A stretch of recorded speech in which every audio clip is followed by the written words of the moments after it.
Oh yeah, sexy biscuits. Nice. Long was 1975. A YouTuber's on the rise. Reviewing games late at night and sometimes friends used to bug him. Long was 1975.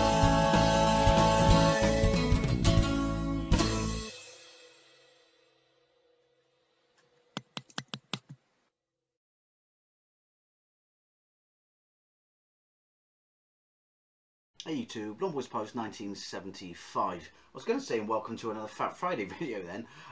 Been a while since I've done a vlog, but I wanted to talk about what actually got me, well, I wouldn't say back into retro gaming, because the first time around it wasn't retro gaming, was it? It was just actual gaming. But a question I get a lot is, what got me, back into playing these old games again, playing retro games basically. And the thing is, anyone who's watched my channel from the start, which would be literally all one of you, will remember that this channel was initially created to document, excuse me, by repiecing together my Japanese Megadrive game collection that I had as a kid, because I imported a Megadrive as a kid because I was a massive Sega fanboy, and I came off the back of the Master System, and I simply could not be asked to wait for it to be released officially, because we were well late in this country, weren't we? We were like, what? Were we 1990? Pretty sure the Mega Drive or the Genesis came out in America in 1989. I don't want to say that we in 89. So obviously it came out in Japan in 88, and I got it very late 88 or very 89. And basically it was a massive part of my childhood. It was, first of all, it gave me kudos, at school, because I literally was the only person to have one in secondary school. Second of all, it is, it was never anywhere near arcade perfect. I mean, there's some games on it we know were absolutely fantastic and very reminiscent of the arcade. I'm looking at stuff like Golden Axe, but it certainly was head and shoulders above, the 16-bit systems that were available in this country at the time. So, the Atari ST and the Amiga. And don't get me wrong, I have a massive amount of nostalgia and love both those machines, but the Mega Drive wiped the floor with it. And then obviously I went on to get a Super Famicom, same sort of deal. Couldn't be asked to wait for it to come out in the United Kingdom. So generally people seem to think that I have a Japanese Mega Drive playlist, if anyone's interested, literally, or one of you again. Generally people seem to think that that is what got me into retro gaming, and obviously it's not. I have no idea why I raised my voice up 4 octaves at that point. It's not. There's a little bit more to it than that, and also there is a machine, I'll tell you now, the Nintendo Wii, that helped me massively. I still use it for videos on this channel because it emulates ZX Spectrum stuff absolutely fantastically. But yeah, that machine had a massive hand in me getting back into. I keep wanting to say. Sorry, it feels weird to say it like that. I have no idea why I can't talk. Got me back into retro gaming, because it's not, getting you back into it, is it? Because it was never retro gaming the first time around. I know I said that just now, but that feels really weird saying it like that. Wrap your tongue around that one.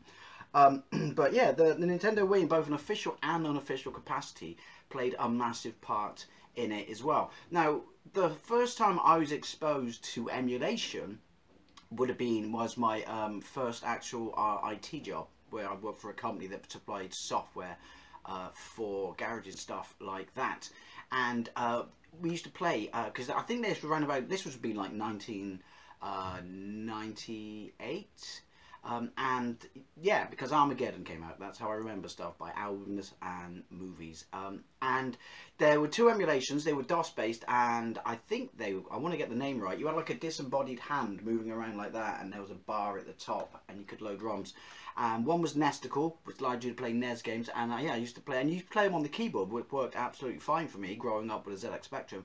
And yeah, so never really experiencing NES much. I only knew one person who had one, and he never had a massive amount of games.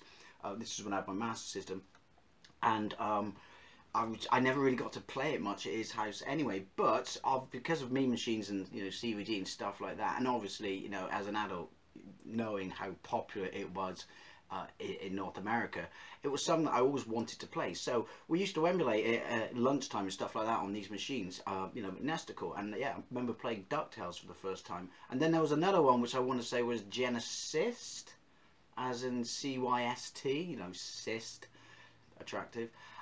So that was my first experience, you know, of emulators. And then obviously, you know, my next IT job, I remember because they gave me a laptop because I was travelling around the country and travelling between Dublin and Edinburgh and stuff like that. And yeah, they gave me a laptop, so obviously, you know, because I was mobile, and I loaded it up with MAME, and was it one of the first USB pads?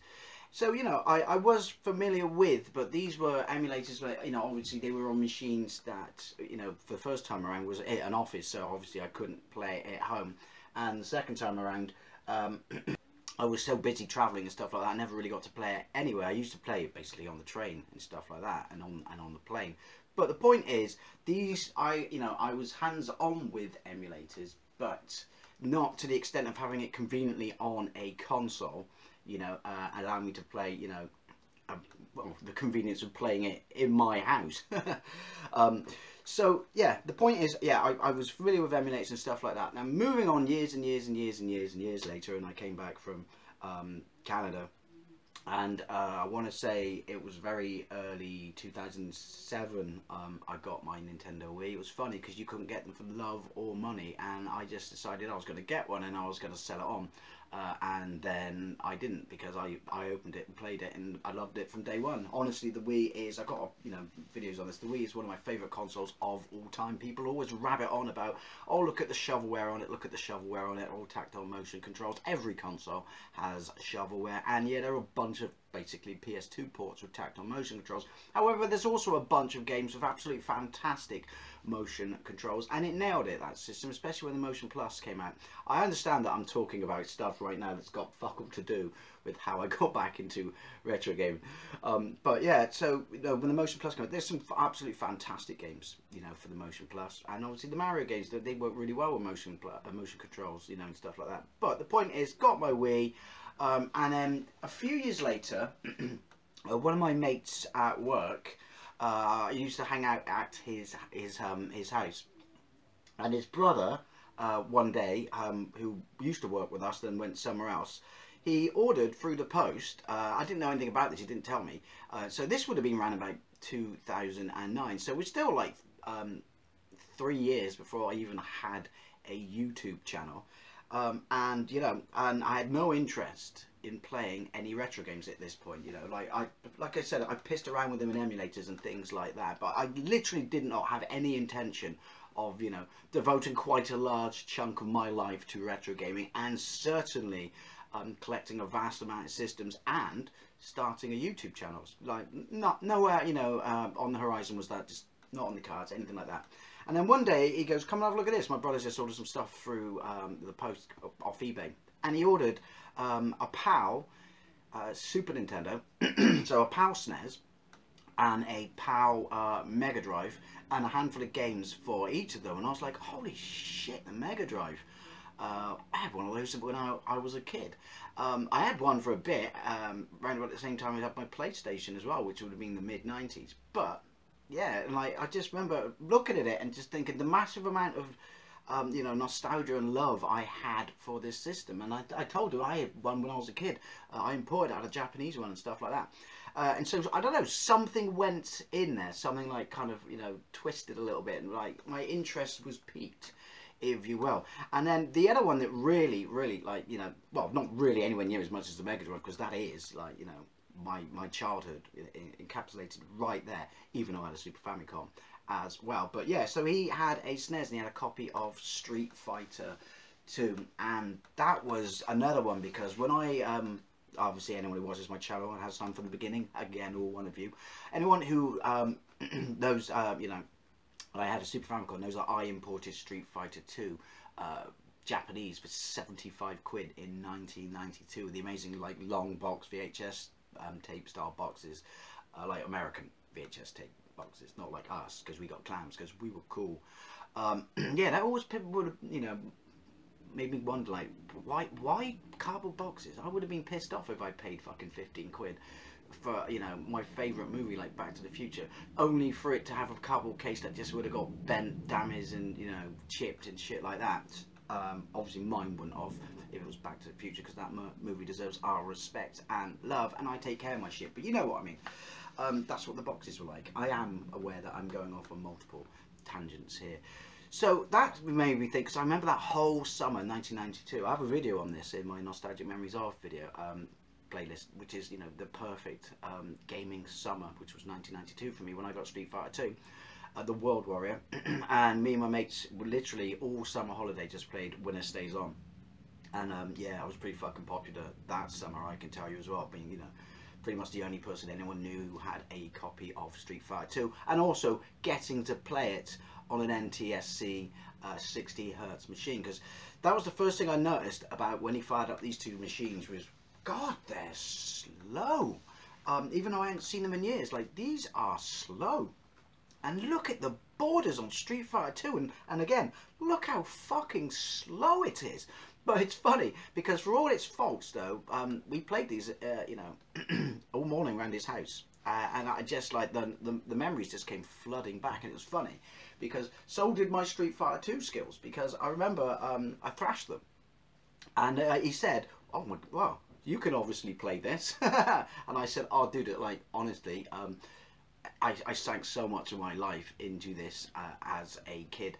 And the other thing is, when you play, if you've, you know, only ever played the NTSC, even though it's years later, and you know, you get muscle memory from games, I don't care what anyone says, particularly fighters and things like that. If you've only ever played, you know, a 60Hz Street Fighter 2, it's like fucking the Matrix when you're playing a 50Hz, you know, version.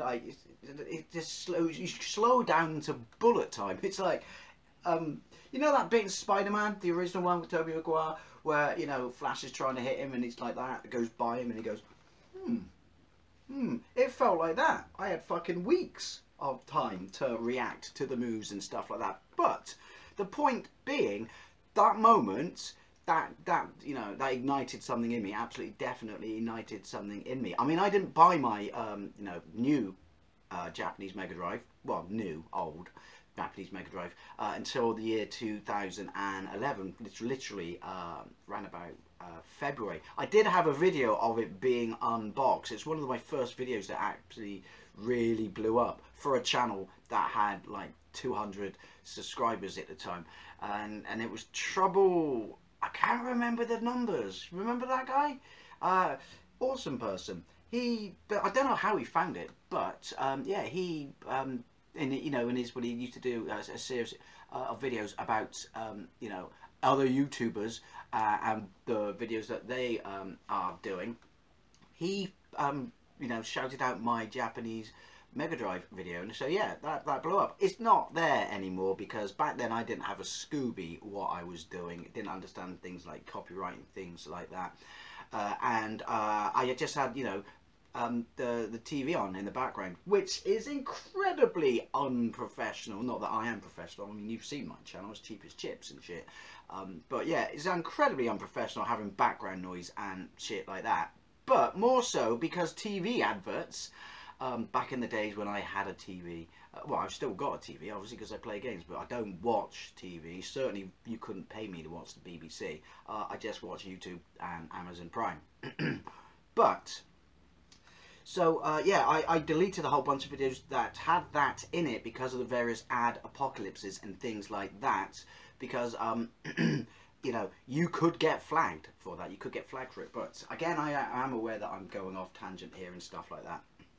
Come on, it's me, you should be used to this shit by now. And yeah, so it's a shame, because I really wish I had, at least for me, a backup of that video, because it was just, I like unboxings like that, you know, stuff like that, retro system unboxings, because it came boxed, you know, obviously, because I unboxed it, but it's excuse me, hot and spicy Iceland fish fillets. That's what I had for lunch. Speaking of unprofessional. But yeah, it's a really tidy box and stuff like that. You know, it has all the inserts, all the manuals, all the original leads, even though I obviously bought an RGB lead for it.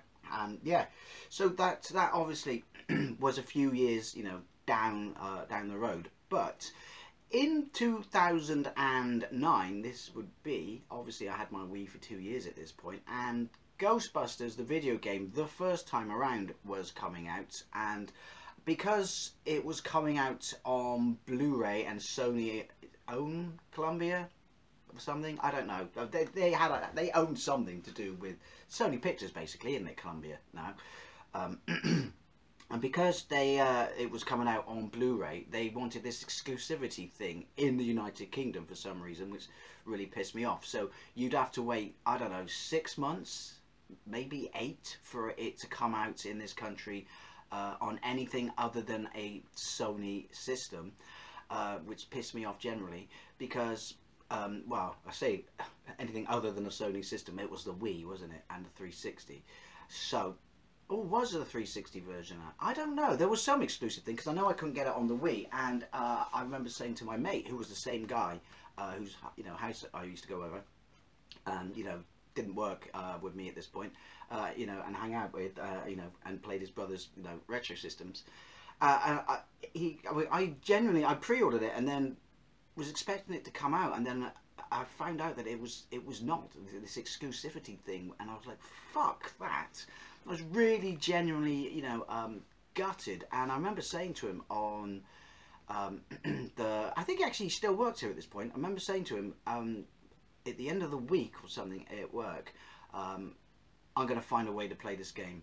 I am going to find a way to play this game. And then the next week, like Monday or something, he said, did you find a way to play this game? And I went, yes, I did. I had a look around on the internet.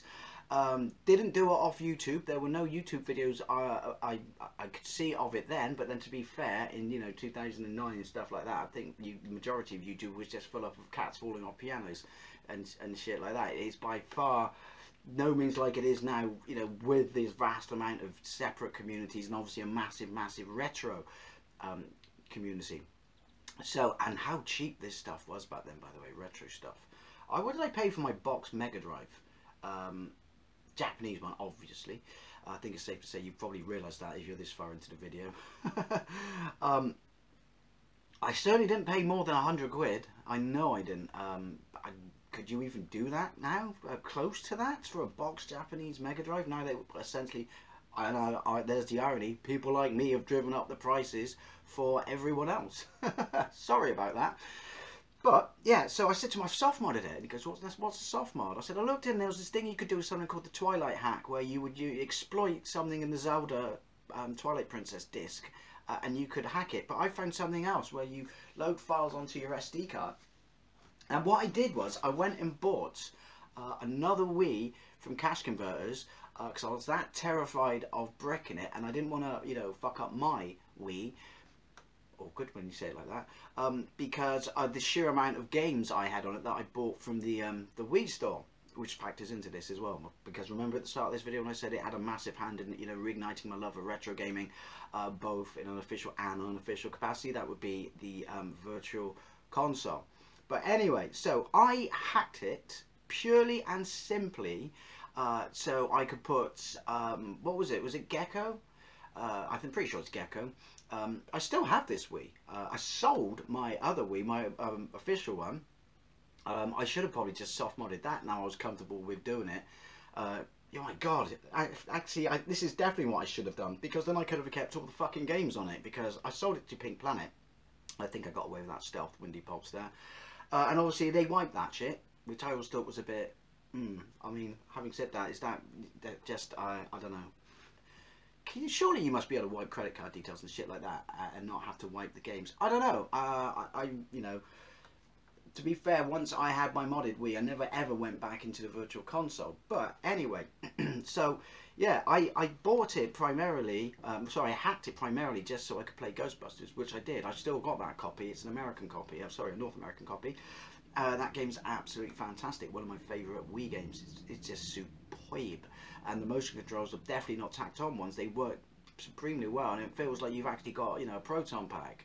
I know that sounds a bit of a bold statement when you're just holding a remote, but you know what I mean. Anyone who's played the Wii version of Ghostbusters knows what I mean.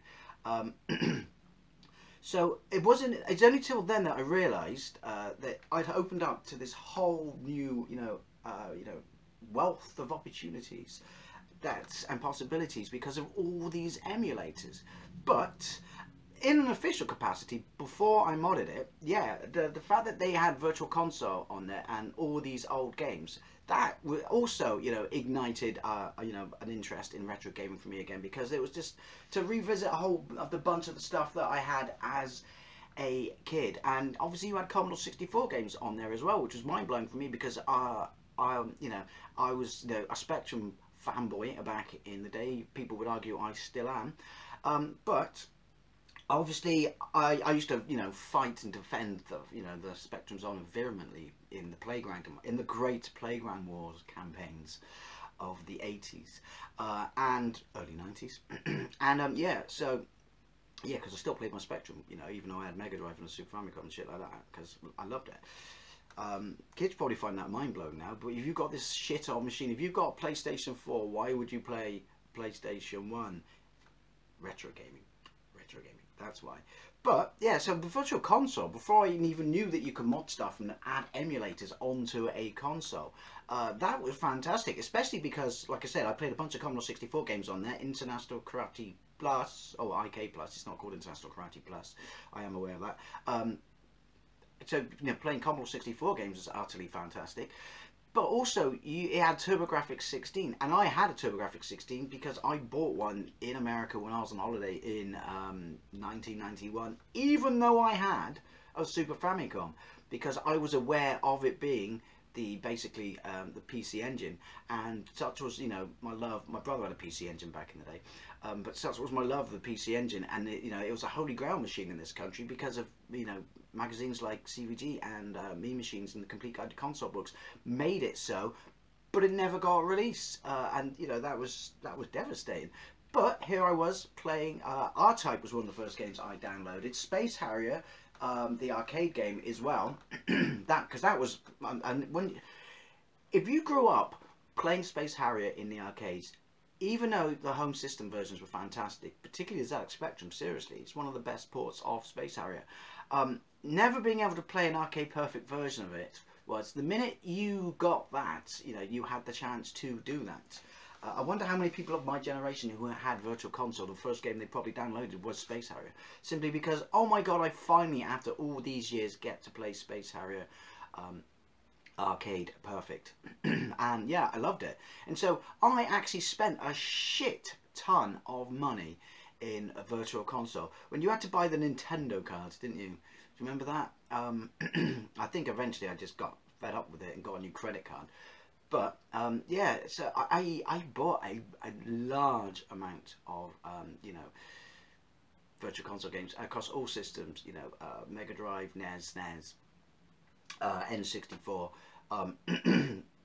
It was absolutely, pretty sure. Am I confusing that with the Wii U? I'm pretty sure N64 was on there. Like I said, the thing is, I have trouble remembering the Virtual Console games because the minute I soft modded it and found out that you could put emulators on, I never went back into it. And think of the money I could have saved, because I think I was still buying them when it was even soft modded.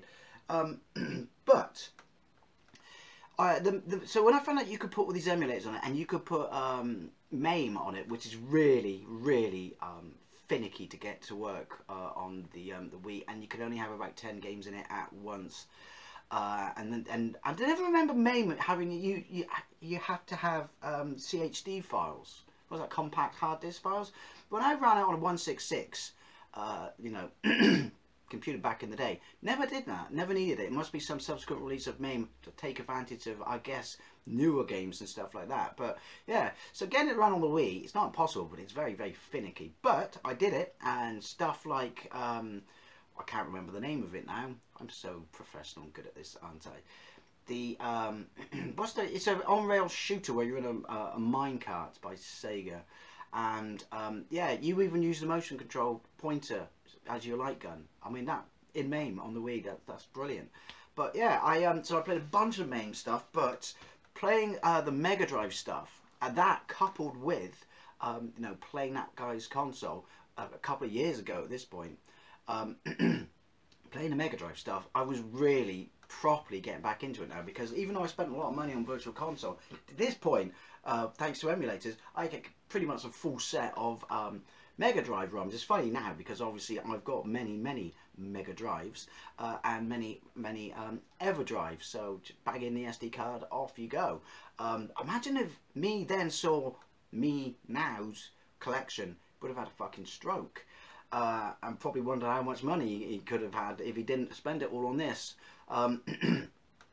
Yeah, so it was the fact that I could have a full, you know, ROM set, and I had a full ROM set on, you know, the Super Famicom, again, MAME, 10 games at a time, bit fucking annoying.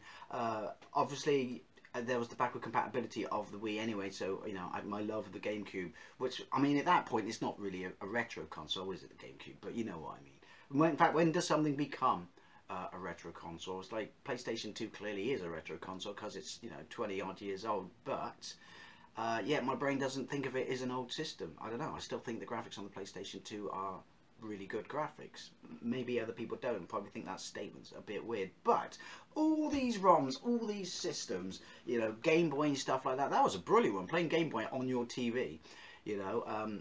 Yeah, I really enjoyed that. I still really enjoy that. And then obviously another absolute, you know, one that just got me massively into, you know, play, you know, it was a foregone conclusion now at this point. I was, you know, I was completely in the fold of, you know, addicted to retro gaming basically. But PC Engine, full set of PC Engine games. Now that was, because here I was finally, because you got to remember as well, even though Virtual Console had a hand in stuff like that, even before, you know, I knew that you could mod it, if you know, you were never, the releases on there were few and far between on certain systems. I mean, I think the Mega Drive had more than most and stuff like that, but also, remember saying that to me, you know, late 80s, early 90s me, that you can have a Nintendo console where you can buy Sega games in its online store. Also, I probably would have had a fucking seizure trying to contemplate what an online, or wrap my head around what an online store was in the 90s. Excuse me, that fish is really haunting me. So yeah, excuse me, really haunting me. Yeah, I know, I'm all over the shop and professional, but yeah, the point I was trying to make is you were limited. I mean, they did it primarily to make money, so certain stuff, and also, you know, copyright and things like that, certain stuff was never going to come out on it. I'm pretty sure the Turtles games would never come out on it, but once I got to, obviously, you know, into the modified stuff, and, you know, all the emulators, loaded up to the nines with emulators. Like I said, the PC Engine one, that was it. That was the holy grail, the stuff of dreams, playing things like Shinobi. And I had a decent set of games on my TurboGrafx. I wish I knew where this was. I've got one of those PC Engine adapters that you plug in the front, and it literally looks like just an open board, open circuit board. It's that rough and ready. Those things are worth a fucking fortune now, and I could actually use it on my TurboGrafx, even though I have the crap 50 Hz TurboGrafx thing. I have a video of that, old new unboxing TurboGrafx video, where I explain the whole convoluted history of the TurboGrafx and the PC Engine unofficial launch in this country. But the point being, I'll get there at the end, is the minute I modded it, and I understand that other machines like the Xbox, I've got an OG modded Xbox, and it's basically a powerhouse for emulation. People still buy it for that, you know, hacking it and using it for emulation. I understand now that you could use that. I didn't know you could do it then. And obviously also it was generations, a few generations, you know, old. But the Wii, for me, I still think is an absolutely fantastic machine to use for emulation. As I said, for Spectrum videos and things like that, I still use it for emulation. But it's a fantastic system. It's so easy to, if you want to mod it now, just look it up on YouTube, how to mod like 2022 videos, and there are a bunch where you literally go in and you set the internet settings to something, and it does it itself. That's fucking witchcraft. But yeah, so I really do recommend the Wii. Prices went up a bit, but they've come down a bit now because of everything went up, because of, you know, that pointless fucking useless thing called lockdown that basically served no real purpose but to bankrupt a shitload of people. But because I remember before lockdown I bought a boxed Wii complete for £8 from a charity shop, and then during lockdown I made a video on it when the stores opened up for a bit, and they were going for like fucking £50 again in play. I know CEX not the best place to base your prices on, because they're fleecing merchants, aren't they? Absolute scumbags. Scumbags, I'm going to use that. So once I got all these things on this machine, that was it. I was like, I was 100% retro blood was pumping through my veins, and then I basically had a midlife crisis. And I cannot remember. I guess thinking back to playing those two machines around my mate's house, and obviously just remembering how good some of these games still are and were holding up at that point. So we're around about 2011 now. So I've been modded at this point for 3 years, and like everything was on there. I mean, when I found out you could emulate Spectrum on there, that was it. That was hands down the greatest thing ever. Plug in a USB keyboard and basically you've got a ZX Spectrum 128K. That was it. That was like utterly fantastic. That is, there you go. If you're a Spectrum fanboy and you've never emulated it, the best way to do it is do it with a Wii and then plug in a USB keyboard. Job's a good one. So there was a little inkling in my brain about those two machines, and I don't know what it was, because I do remember, and I've got a brilliant memory, so I can literally, or did literally, remember every single Mega Drive game I had as a kid. There were a couple of PAL ones in there, because you would get dual ROMs on the cartridges, some of the cartridges in the early years back then, so I would get the Japanese version running on my machine, so no fucking 50 hertz boarded slow as shit gaming for me back then. But point is, I had a couple of PAL games, and I had I've done a video on my complete as I said, there's a playlist, but if you want to know every single Japanese game I've got and that I had, and a couple of variants and stuff like that, because I haven't completely restricted myself. If I come across stuff from the wild that's a decent price and it's a game I want, I will buy it. So obviously the collection has grown since then, but still contains the core of what my childhood gaming collection was. I am aware this video has gone to tits all over the shop. But yes, the core collection's still in there. But yeah, I don't know what it was. I just literally do you know what? I'm buying a Japanese Mega Drive. I could buy a PAL one, but no, I'm buying a Japanese one because that's what I had back in the day. Had some Genesis games from when I went on holiday and bought them back with me in the collection as well. So yeah, I don't know why, it just popped in there, and I thought, I'm buying a Japanese Mega Drive and I'm going to get together every single game I had as a kid. And prices were alright then. I still paid, a chunk for certain stuff, but I don't think I paid over 20 quid for anything, and loads of them were super cheap, because you got to remember, loads of them, even though they were Japanese ones, obviously the Mega Drive wasn't that popular in Japan, so there were less games, but you still had titles